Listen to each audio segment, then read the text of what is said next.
Hello, everyone, and welcome to today's question and answer session with myself and the lovely Mr. Chris Palmer with his new haircut. So, yeah, our usual question and answers, get them put in the chat. But before we go any further, I just want to say, have a checkout of odys.cc if you're interested in aged domains or done-for-you affiliate websites. But other than that, good evening, everyone. I see that some of you are already in the chat, and we can see quite a few familiar faces. So Fred Hudson, I noticed you were here like 20 minutes ago. Always nice and early. Raul, you are providing any paid course in SEO. I've given away free courses, but they're not. Well, they are SEO courses, but there's different elements to SEO, and Chris actually has some courses on very specific things when it comes to SEO, so you can check that out on, what domain is it on again, Chris? Chris Palmer SEO.podia. Chris Palmer SEO.podia is where you'll see what Chris is releasing. He's got link building stuff, he's got CTR stuff, he's got drive stacks. He's got all sorts on there. So there's things within SEO that are on there, but and also a whole bunch of stuff on his YouTube channel that you can check out and steal from him his great ideas. Hello, Raul, Randy Rodet, Adam Hawthorne, Tommy Finnan, Holly Starks. Good morning, Holly. Good show last night, by the way, and I did sign up, Holly. I've just not had the chance to release something yet, but I will leave you a review. I know you were offering people a discount for a review, but I don't want a discount, but I'll give you a review once I've released something. But I'm going to be bashing out my videos on Holly's news network. Boom! So yeah, good show last night, Holly. Anyone's interested in links or getting PR stuff and stuff like that, Holly's got a network. Check it out. Go and see Holly Starks and get involved. Cheap as chips as well. So, Elton Musa's there. My free course versus a paid course, which is better? So, Raul, I think I give a lot of information away. You could buy some paid courses that don't have half of the information. I'm not doing it to make money. I'm doing it to build my brand. So I would say my free course is as good as a lot of generic paid courses. However, I'm not going to give every single last thing away. And I think it is really important where, I personally have looked at Chris Palmer's courses, I've looked at Holly Stark's courses, I've looked at various other people's courses, all with a view to continuing to grow my knowledge, because these guys do some weird testing and some weird stuff in the background, right? Now, for example, someone like Holly, she's sitting there with all sorts of Google News websites, and I want to know what the fuck kind of traction I can get from that. I'm going to do that, and I'm going to play with it, and I'm going to see what happens, and I'm going to spend money. And if it goes tits up, then so be it. If it's an amazing thing, amazing, and that's right. Only you're going to find out. So don't just look to one SEO course. Look for little different segments from other people. Craig Mullins, what happened to my course? It is out. Been out since January. A lot of it's on YouTube as well. So there you go. And Mr. Paul Hogden's here, Kenny Diamond, Ryan Houghton. But we will go to the first question. I'm out of breath. Randy Rodet is asking a question on hosting. What's your opinion on WPX hosting versus SiteGround? Chris, you go first. For me, SiteGround and these things, I wouldn't go with SiteGround. For me, I like VPS's and/or cloud. So I think it's up to you. I've never used WPX. I'm guessing, what is that? WP Engine? Is that no? WPX is Terry Kyle's hosting. So it's not WP Engine. It's just his own thing. I've never used it. So with that being said, I like straight partition WPSs, with WordPress on them is perfectly fine, and or any type of cloud hosting. Those are the two I gear towards. How about you, Craig? So I have used SiteGround in the past. Nothing at all really wrong with the service. However, what SiteGround do is lure you in with a cheap price in the first year, and then your price trebles on your renewal, which is a pain in the ass. And I can't be 100% sure. I'm pretty sure you get moved onto a shittier server, because that server was fast as hell in that first year. And then when they moved it all over and gave me the 3 times more expensive one, it ran kind of sluggish. Now, I can't just blame SiteGround for that. It might have been something else, but I'm blaming them because I think it was them. I personally host my own website with WPX.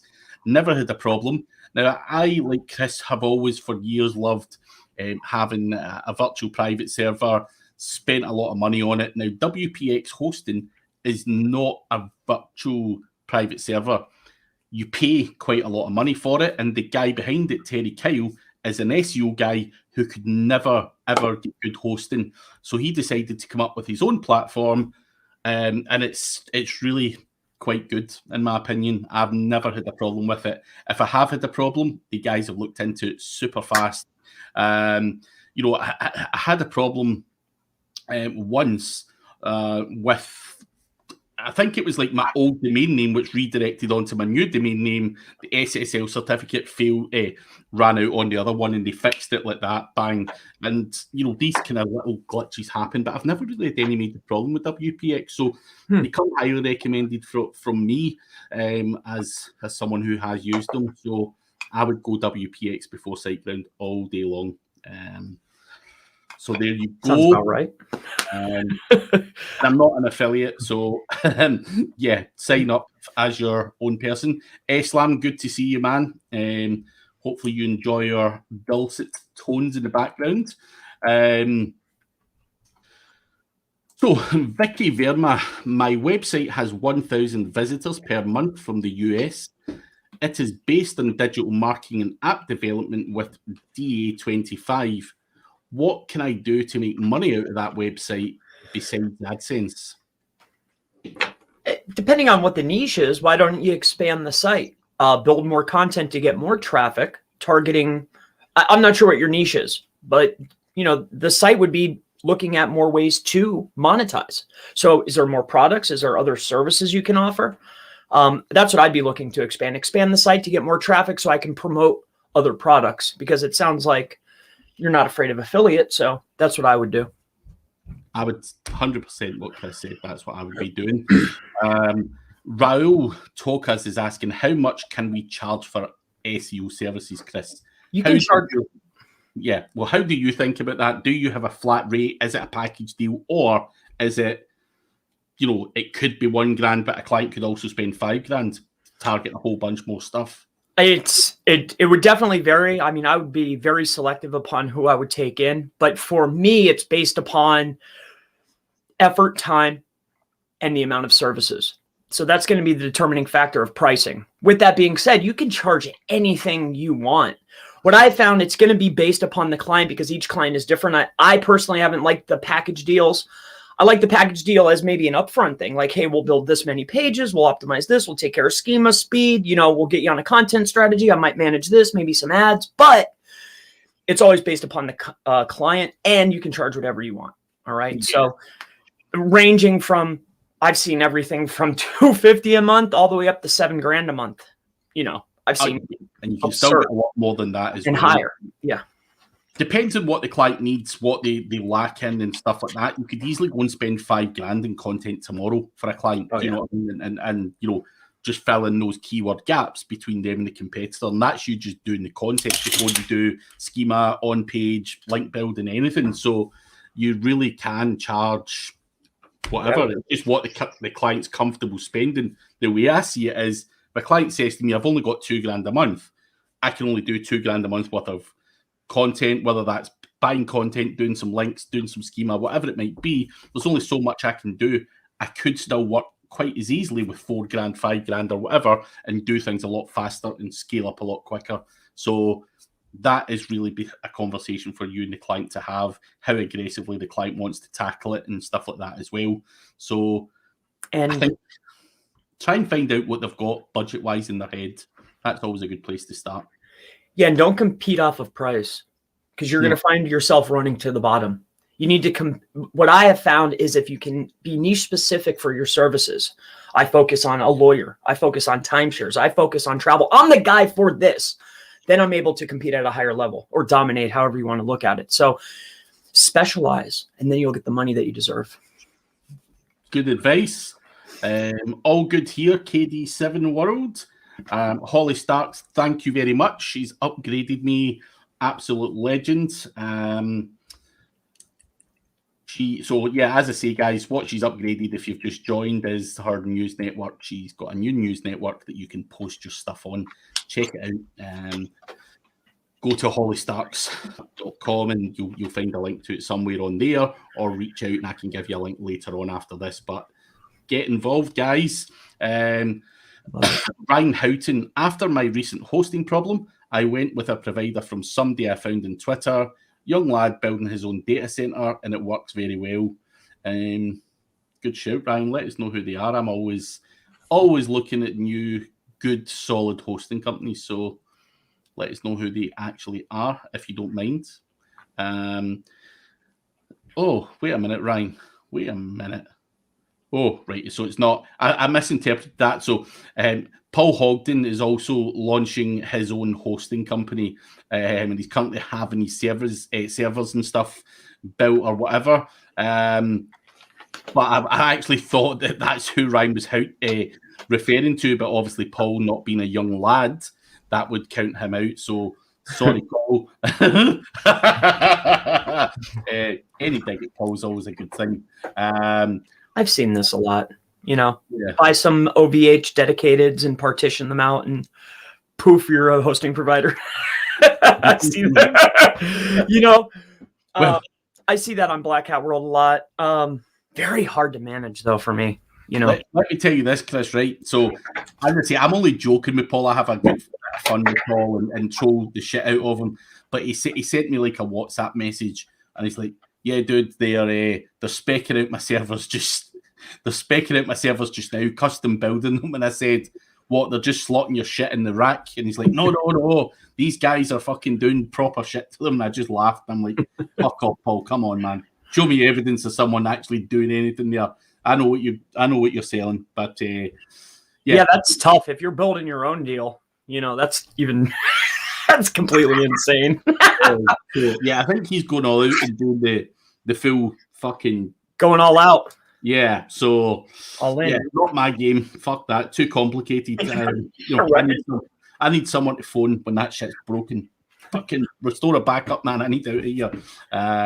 So there you go. But I like the model. Like, what's the affiliate URL again? Okay, I like that model. Where do I log in to check how much I made? Okay, that's me. Oh man.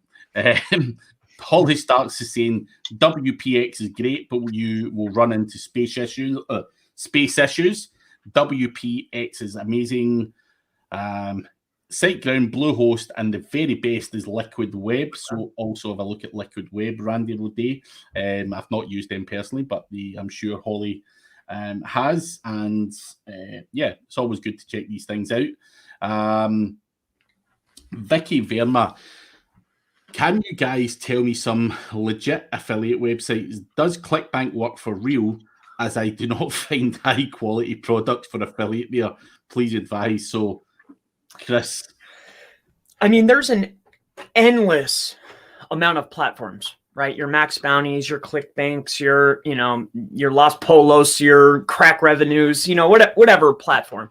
I think it's more about determining what is your niche, what are you focused on, and then what other sideline products or individual products can I promote within that fits into my niche, my website. So that's what I'd be looking for. Maybe not a platform, because then you're automatically competing with, who knows what. So that's what I'd be looking for. What's my niche? And then where's the private offers? I'm the same as that, Vicky. I've never used ClickBank, and I've never really been in any of those CG affiliate networks or anything like that. I've always done like SEMrush and you know, hosting SaaS tool providers, whatever, even courses and whatnot. You know, I think it's just a much easier sale and more lucrative for me. So I think, you know, a lot of garbage does go onto these networks, and it's just not appealing to me personally. So pretty much we're hip, you know. People are hip to, you know, seeing the content lockers on a lander. Like, you know, I like the private, but, you know, information assisted selling, you're talking about it, you're giving the information, and you're writing about a product, giving value to get a sale, instead of, you know, running traffic to a lander. It's, you know, to a content locker promoting Lord knows what. You know, it's just, you know, it's I just don't trust anything in the internet when it comes down to things like that. You just don't know what the hell you're driving traffic to or where that potentially is going. So yeah, to hell with that. Alan Thorpe saying Holly's news network and the embed network has got to be on fire. What do you guys think? I'm excited about it. Any specific strategy you have planned for getting the most out of one or both the networks together? To be honest, Alan, I've not personally thought about it.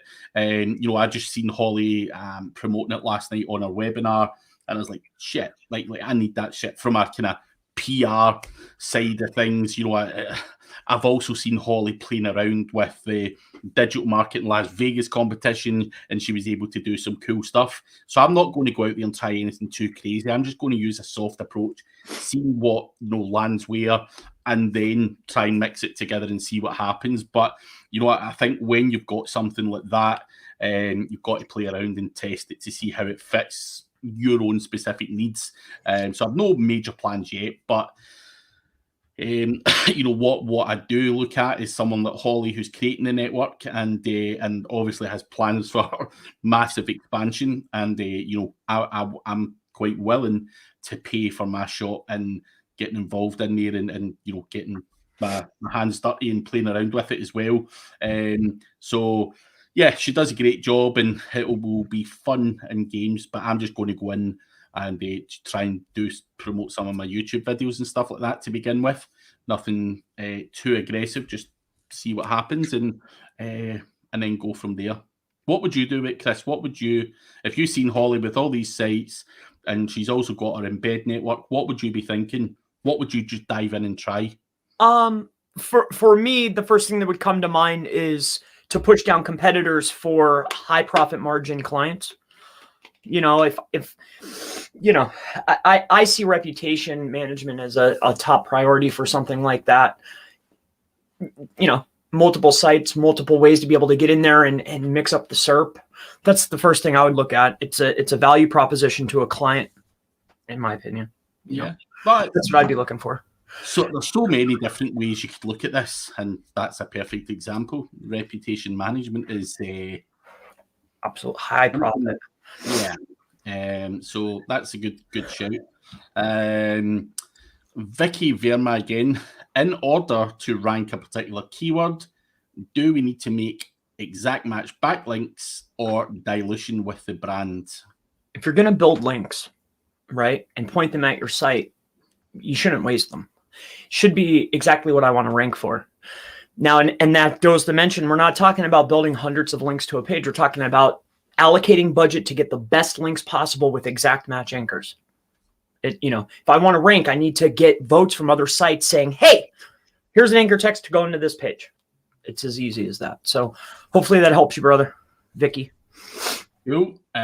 Just to cover off Holly's thing again, Business Growth Ready.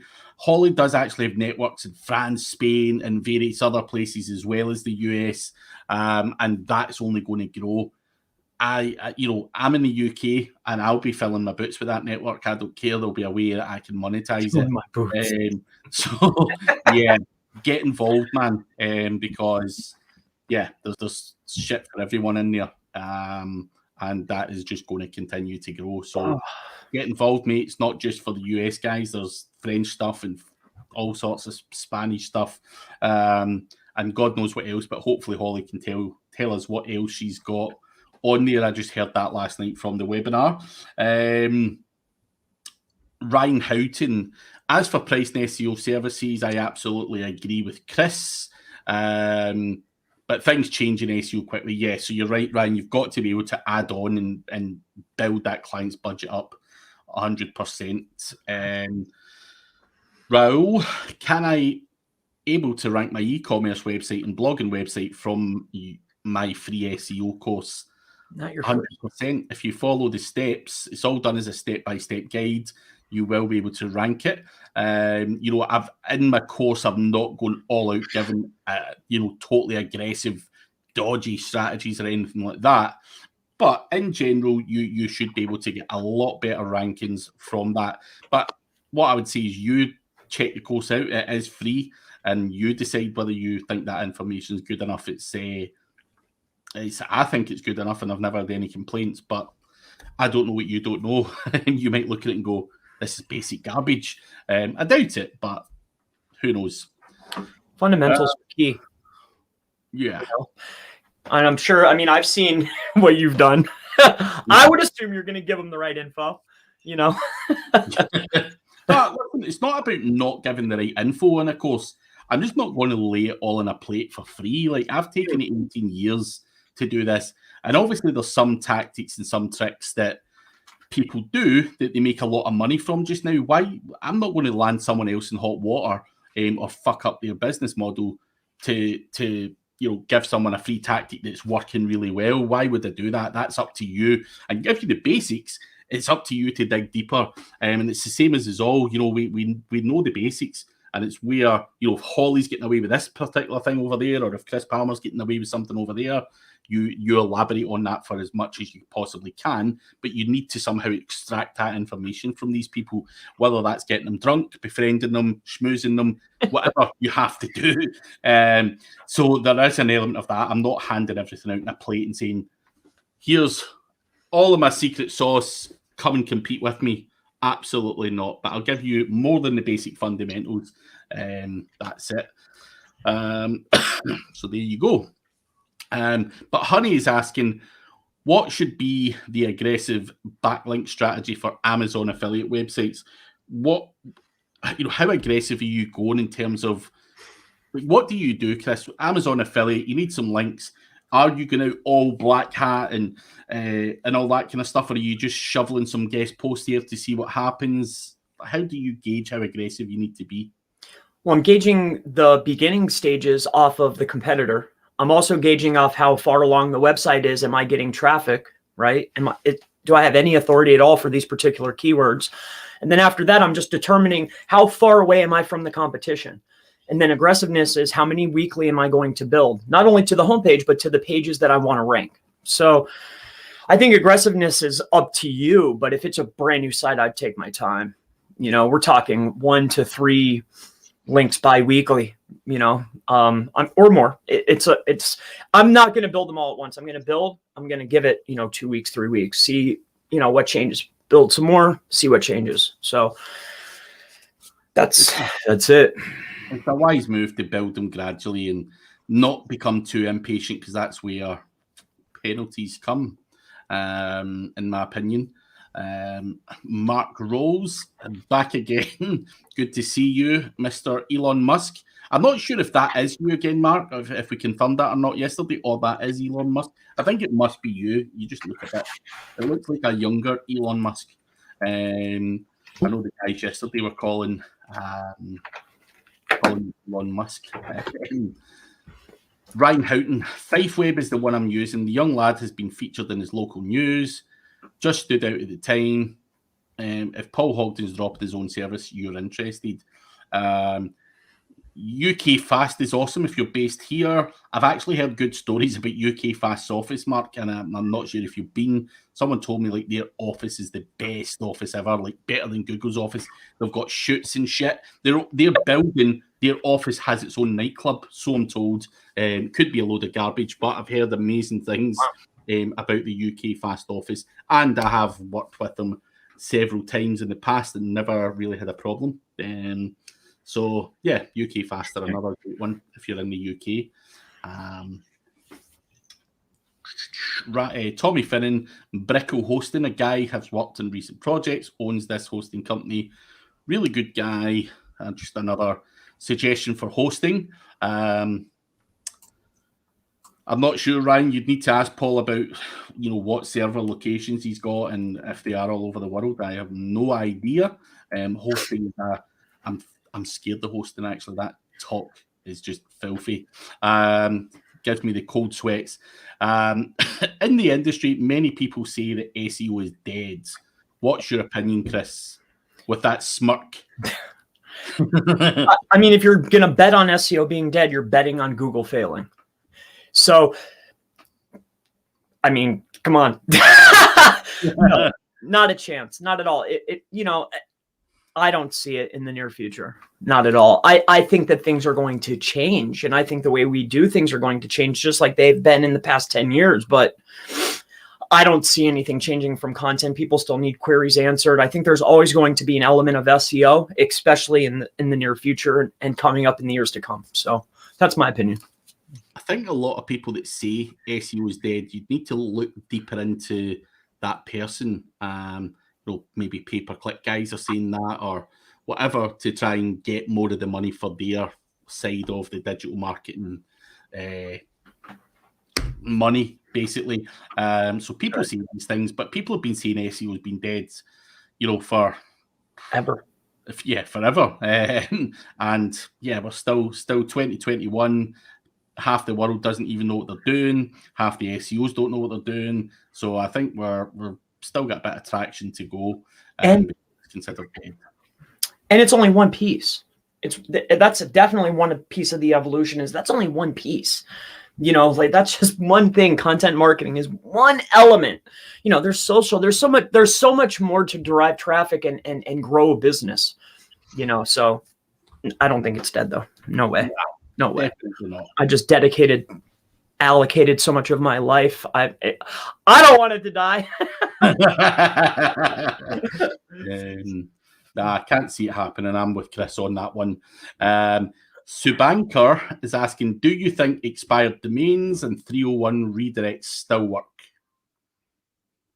Yes, I do. I think to a degree, I wouldn't base my whole strategy on 301 redirects and this type of strategy. However, I still think that if I'm in an industry and I'm in a niche and there's failing businesses that have topical relevance to mine, and it's just big fish eating little fish. I'm just allocating their resources to come to my direction. That's how I look at it. So if you find those little pieces, small fish that I can gobble up in 301, then it's effective. Other than that, that's just my opinion.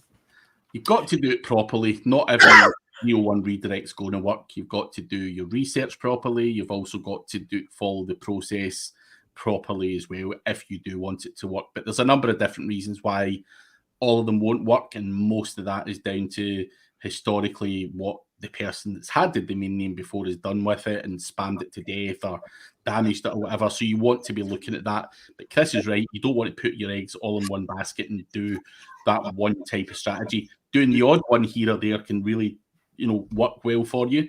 But with anything, not just 301 redirects, PBNs, guest posts, niche edits, you can't rely on one type of link to prop your campaign up on. Try and mix it up as much as you possibly can. Question, Craig. So on the 301 redirect for you, would you 301 non-relevant or semi-relevant to the main page, or would you use non-relevance to power up other properties that are pointing to your website? If you're going to use them, do you look for topical to point directly in and everything else to power up other sites? Yeah, pretty much. For me, not just recently, but for the last probably 5 years or so, relevance is becoming more and more important from a Google point of view. And you've obviously got people saying, you just need to make the article relevant or the surrounding text relevant. But if I'm doing a 301 redirect, I want it to be relevant. If I'm directing something to my website, it makes no sense for me to send a florist to my SEO website or something. Like, what fucking relevance is that? Can I redirect that somewhere to then force that power to then come to my website? Yes, I can. So, yeah, you just need to structure it properly. But I certainly would not, under any circumstances, be pointing anything that's not relevant to my website. No way. Just not because it's going to harm me, it'll just get ignored. It's just not going to carry any power or relevance. You're just wasting your time. It's just not going to move the needle, and you're wasting everyone else's time as well. So, yeah, that's the way I see it anyway. Anyway, Chris Stapps. Hey guys, I was wondering what would be the best practices, CTR manipulation, backlinks, etc., to outrank Amazon category page with an Amazon listing product page in the SERPs? Yeah, I think it depends on where you're at currently. And also for some keywords, there's when competing with someone at that level, at some point, there's no level of backlinks or strategy that's going to let you overcome them, right? So for me, if they're the top performer and it's a big keyword, I'd be looking for secondary keywords instead of trying to outrank Amazon. That's me. That's what I would do. I'd be looking at competition. That's it. It's not backlinks and CTR. I mean, at some point, there's no tactic to beat freaking Amazon for some cases, for some instances. Yeah. Depends on the keyword. Tell me the keyword and I'll let you know if those are the two things that are going to get you there. Yeah.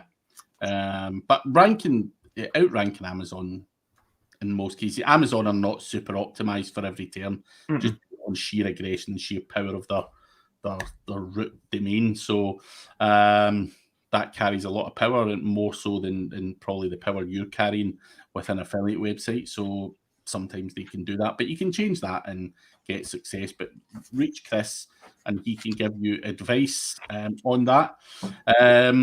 Andrew Hudson, keyword research, where to start? Do you have a course on that, Chris? No, but that's 101. And I think that it's readily available to find out this type of strategy to figure out, okay, what's my primary keywords? What's my site about? And then going through your competitors to see what's driving traffic to them and matching and mirroring what they're doing. So those are really the two. What's my service about? Who am I? What do I do? Right? My primary keywords. And secondly is how can I start extracting traffic from my competitors that are already successful in this industry? So that's the two that I'd be looking at. Where to start is what your competitors doing. That's where I would start. I can't off the top of my head tell you of any courses that are specific to that, but I do know that there's a section in my free course that talks about keyword research, how to do it, keyword gap analysis, looking at your competition, all of that stuff is all readily available on this YouTube channel. So you can do that. It's not a course specific, it's probably like a 5-10 minute video that just shows you how to do it. Very simple and easy with the right tools. Just pulling all that data together into a nice dashboard, and that should help you fully understand it. It's really simple and easy. So, as I say, might be quite daunting at the start if you've not done it before, but make sure this is not rocket science. It is very simple and easy, and the tools basically show you what the competition's ranking for, what the search volumes are, and basically you follow that and say, right, that, and that. That's right. Suits me. Let's do it. So, yeah. Fairly easy in my opinion, but yeah, easier said than done. If you asked me when I was looking into SEO, how do you do keyword research, I'd been like, the fuck's keyword research? And I was just making up as I was going along. But anyway, Alan Doolan. Hi guys, maybe this is a cheeky question, but I'm starting out and was considering investing with something like Authority Hacker. Would I be better starting out in my own first? So what I'll say is Authority Hacker are, great guys. They know their stuff. I've had good feedback from it. The guys are good guys. They're not selling you some garbage. Let's just say that first and foremost.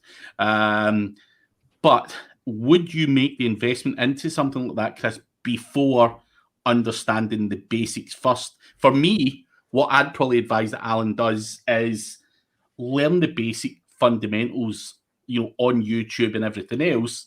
And then if you want to invest further in yourself in something a bit more in depth, then invest in Authority Hacker or something like that, because it then makes more sense. Whereas I think if you're a complete rookie and you see some of the stuff that Authority Hacker are talking about, it's just going to go over your head. You'll be like, I don't even know what this means. What would you agree with that, Chris? Yeah, I would definitely focus in on the fundamentals first, and then once you've actually launched something, really got down the basics to be able to, drag and drop quickly and you understand exactly what they're talking about, then definitely, because you're always going to save time by shell out the money so you can save time later, so I think, yes, exactly what you said. I agree 100%. But as I say, that is entirely up to you. I don't know what you don't know, Alan. So, or what what your level is. The Authority Hackers guys, in terms of knowledge, are slightly below me. I'm going to be honest, but the good guys, and they don't talk basic garbage. They have got some good stuff in there. So just make sure you understand the general SEO foundation first, and that will stand you in good stead. Hopefully that helps you. Hi, LinkedIn user. Hope you're well too. Mark Rose is happy with the Elon Musk. I will hook you up. Please tell me you don't work in there, Mark Rose. If you're working in UK Fast, I'm going to be very jealous. Christina is asking, does embedded map on a website, is that still important for Google? For Google. It seems like it helps.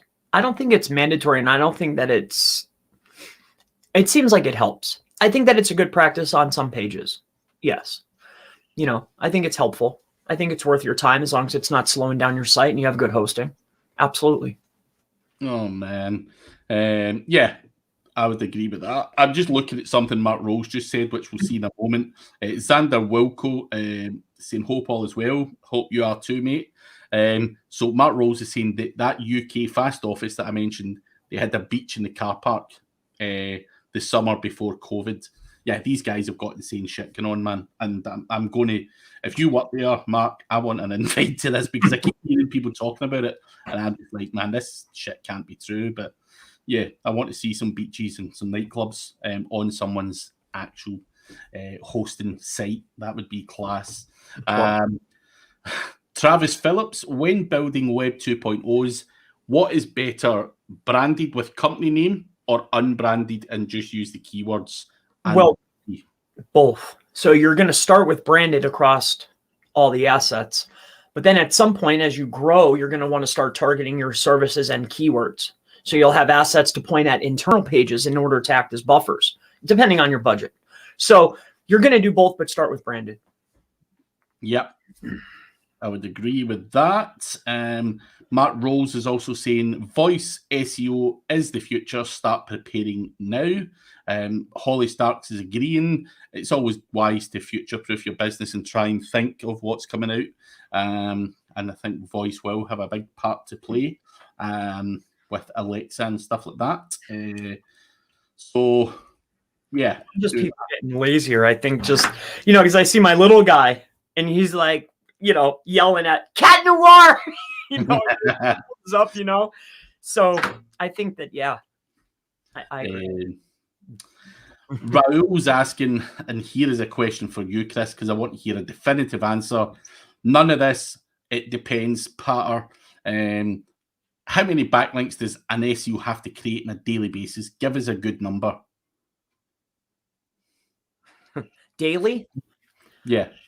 I've given an equation before to simplify things, but it's not simple at all. However, if I'm looking at my leading competitor and I figure out how many authoritative links they have, let's say I think use DA as a metric. Anything that's DA 35 or above, how many of those do they have? And then depending on aggressiveness, we're going to determine on a weekly basis, how many do we need to build? So whatever their number is, divide that by 52 if I want to build them in a year. Divide that by 25. How many do I need to build on a weekly basis in order to reach that? But they have to be of equal quality or higher.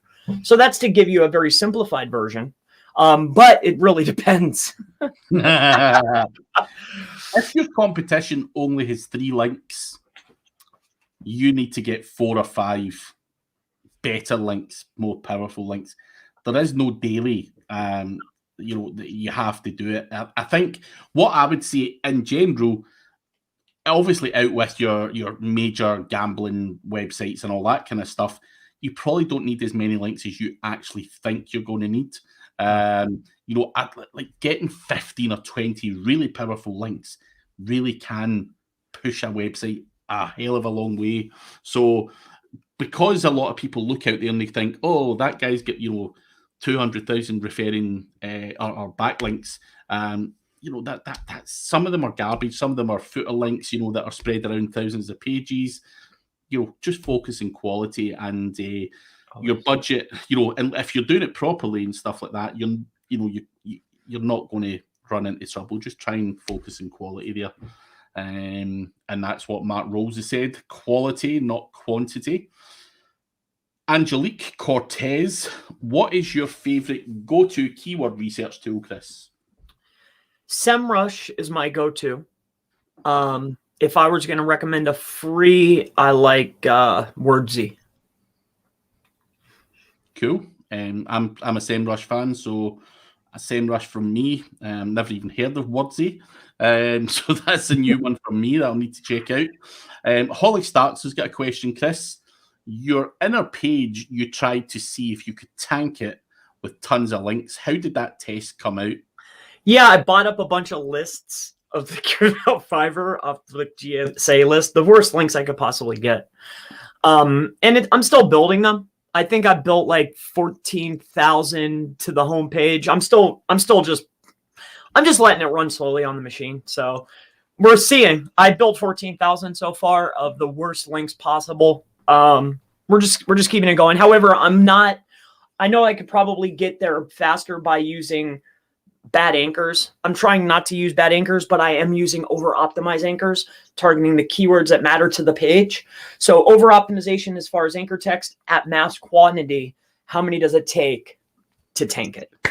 So that's what we're aiming for. I want to see, At 14,000, has it tanked yet? No. Still holding on. I haven't ensued any penalties. It's obviously deranking. It's slowly creeping down, but I'm looking to see personally. I'm looking to see how many does it take with over optimization to hit a penalty, just to prove a point to myself. I think it's all algorithmic. I had a guy a few years ago that slammed my website every day of the week with GSA, and it took 18 months for me to get a partial penalty. And how many links did it? How many? Oh, fucking hundreds of thousands. And someone's doing it again. I'm literally getting like 700,000 links popped at my website just now. All Chinese spam and everything. I had to get Rick Lomas to clean it up for me, actually. But yeah, someone's battering the shit out of me again. So what I'm hoping for is, you're not testing my website, are you, Chris? No, definitely not. No, I said it on my channel, like anybody that wants to build links, build at chrispalmerseo.com, but use over-optimize, use keyword SEO, use, optimize anchor text. I'm trying to see, how long does it take? How many does it take? Does it even happen? Don't use, spammy anchors. Yeah. I think I'm just curious. I'm very curious, but if you guys have tools and you want to test them out, blast it over there. chrispalmerseo.com. Please, by all means, aim them there. So next question, and I've just completely lost where I was, is Raoul's asking if I'm selling any paid course.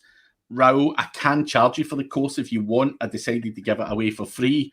It's not going to change the information that's out there. I've decided to give it away for free to build an audience and stuff like that. It doesn't mean that the information's garbage. But this is a perfect example, Chris. People don't value free, do they? No, I've ran into this as well. The same with lower ticket trainings or courses. I've noticed the same thing. You try to give somebody value and you put a load on it and they automatically assume bad quality. Yeah, be the farthest from the truth. Yeah. So that, I've ran into that a lot with the course, giving it out, and people are just like, oh. And, even looking at the statistics of people signing up against people actually logging in, it's not great. It's not great. It's not great, but hey ho, it is what it is. Well, I suppose I saw somebody running a campaign for webinar trainings, and I noticed they were only charging $1. And I talked to them on Facebook, and it was very successful. I don't know, maybe if it's free, it's $1 to get on. It's interesting. I saw they're very successful though. It worked very well. Yeah, $1, but would you still the argument I would have with that, Chris, is would you still value $1?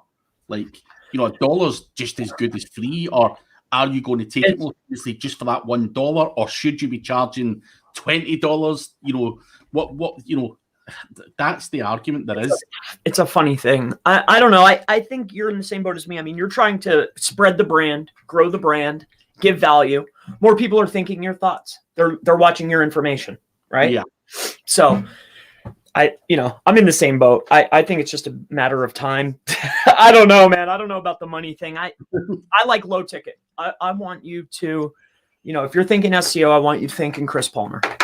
Yeah. But if I was going to get money from Chris Palmer for a course, what figure do you not care spending? Where is the point where you say, fuck, I'm not sure if I want to pay that? Is it $100, $200, $1,000, $50, $1,000? If I see 1,000, it's got to be something special. Something special. It's got to be something that I don't know, or I can't figure out. Yeah. If it's information that's going to be highly profitable that I can't already figure out, I'll pay whatever. But if I see 1,000, then I'm really, I don't know. Yeah. Interested. Now, cheers for the thoughts on that. Just curious. Christina's asking, for e-commerce websites, if most of the products have multiple sizes and colors, should all of them have separate URLs, or can all sizes and colors have anchor URLs and be non-indexable for Google? Yes, that is a common problem with e-commerce, Christina, is with a lot of the platforms that you get, if you've got, I don't know, black shoes, black leather shoes, and they come in a size 7, 8, 9, 10, and, when you click on the e-commerce website, the search parameters or the URL parameters change, then you have to make sure that only one of them, you only need one of them to be in the index, the main one, and then the other ones don't have to be there. So you want to make sure that those are non-indexable, because they're seen as duplicate content. It also eats up your crawl budget and a whole bunch of other stuff. So they all shouldn't have separate URLs. You should only have one of those black shoe in the index, and then a white shoe or a purple shoe or whatever the hell it is you sell. So yeah, product variations. I'm glad to hear that, because I consulted with, and I said, I don't really do the e-commerce deal, but I said, for me, I'd focus on that top level category. That's where I'm building my links. That's where that's my main focus. I'm going to get that index, get that showing, and then it has all these different variations. That was my advice. And I was like, but I really don't know. That's not my thing. But that's what I do. So I'm glad to hear that from you. The size 8, the size 9, the size 10 being index, that's madness. And obviously, as I say, eats up a lot of crawl budget. So very common mistake that happens with e-commerce websites. And that's why SEOs hate e-commerce SEO. They're just like, I can't be fucked. That's too much. That's too much to think about. It's not just links and content. There's all these other things that are a pain. So yeah. That's why I like what's your locations and what's your services? Perfect. What's wrong, baby? Yeah. Gareth Thomas, I'm really enjoying both of your channels. Great content. I was going to actually ask him, put you in the spot, Gareth. Whose do you prefer? But that wouldn't be fair. I know what you mean. I'm only kidding. They wouldn't even know me if they didn't come here first. I mean, there's enough love out there for us both, Chris. Holly Starks is here as well. She sure is, or she was. Perpetual Corn, the way Chris laughed when I asked if SEO is dead. He has got a dirty laugh, actually. A few people have actually mentioned that before. They're just like, I love his laugh. So, yeah. I better not be. I've so much thought. I mean, when people are reading, like you go to a restaurant, like I've been so obsessed for so long. Like we're at Olive Garden reading. I'm like running in the bathroom and like reading threads. I'm like, oh, this is, it's like always, dude. If it's dead, I've just wasted so many years. Just so much time. So, Raoul, we can't really talk more about the future of SEO. Yeah, I don't. SEO is SEO. It constantly evolves, and it's a long-winded subject of what it might or might not be. Focus on what works now rather than worrying about what you might need to do to rank in the future, because it's constantly changing. Keep your eye on channels, forums, conferences, whatever, and keep up to speed there. I thought you were going to say keep your eyes on the prize. Alan Thorpe's asking a question to Holly, talking about relevancy in the news network, and is it, have you got a fitness category, or is health the closest you've got? And I think Holly has just said she's got 20 sites in the fitness network, and I'm sure that will also grow, because Holly is a beast, and one an hour. Yeah, ridiculous. I was like, wait a minute, what? She is absolutely crazy in that respect. Chase Rayner, or Rainer, has just donated $20. Thank you very much, Chase. You are a legend. Another great channel. Yep, guy has got a lot of good information. What do you do other than SEO? I tell you a funny story, right? There's a guy at Brighton SEO. He was at Brighton SEO with me a few months back. Holly Starks will know him. Kurt Phillip, CRO guy. That's all he does, right? And a guy went up to him and said, "Hey, dude, what else do you do?" And he's like, "CRO." And he said, but what else? And he went, "Just fucking CRO." But the guy was wanting him to say, like, maybe he was a fucking train driver or something. I don't know. Like, this was a hobby. He's like, dude, like, it's just CRO, nothing else. And it was just really funny. So, what else do you do, Chris? Is it just SEO, or do you do other stuff? What do you mean, digitally marketing wise, or what? I'm not sure. I'm not sure if this guy thinks we have like day jobs, but all we do, Raoul, is pretty much SEO all day, every day. I mean, that's different projects, different angles, courses.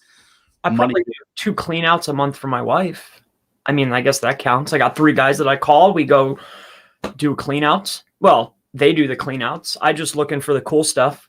I mean, that's it. I mean, SEO and auctions. I mean, that's my life, and my son, my daughter. That's it. That's it, man. Yeah. There. Eat cake. I like cake and pie. Tobacco. Rocket fuel, or whatever that stuff is. Paul Delaney saying that I've learned way more from you guys and your mates. Brilliant videos, free courses than I did from the Digital Marketing Institute's 5K course. When I have some cash, I will be buying your paid courses. Good to hear that, Paul. Thank you very much for the words of encouragement. That's what it's all about, helping guys out there move up to the next level. People will pay 2 to 5K a course for the information. It's all, you're right, Mark. It's all about mindset. Sadly, a lot of people don't have a good positive mindset, and they see these costs as as a big, massive stress around their neck. Holly's saying she spent 5K on a course before. People do that as well, as long as there's value there. I've seen insane courses out there. And as Holly says to Raoul, we live, breathe, and sleep SEO. That is it is very sad but true. Most of the SEOs I know, they're not just SEO 9 to 5. These guys are monsters. Sleeping and wake up on a Sunday morning and they'll be like, checking out Holly's news network or Chris's course or whatever it might be, and WhatsApping people, "Hey, dude, what's the best template to get?" and all that. these guys are insane. So a lot of the top dogs, you know, it is probably a life more than a job, to be honest. So there is no room for anything else when you become that obsessed. You know, or you read something, you buy a site, and then you're like, I'm going to go try this. How many times have you done that?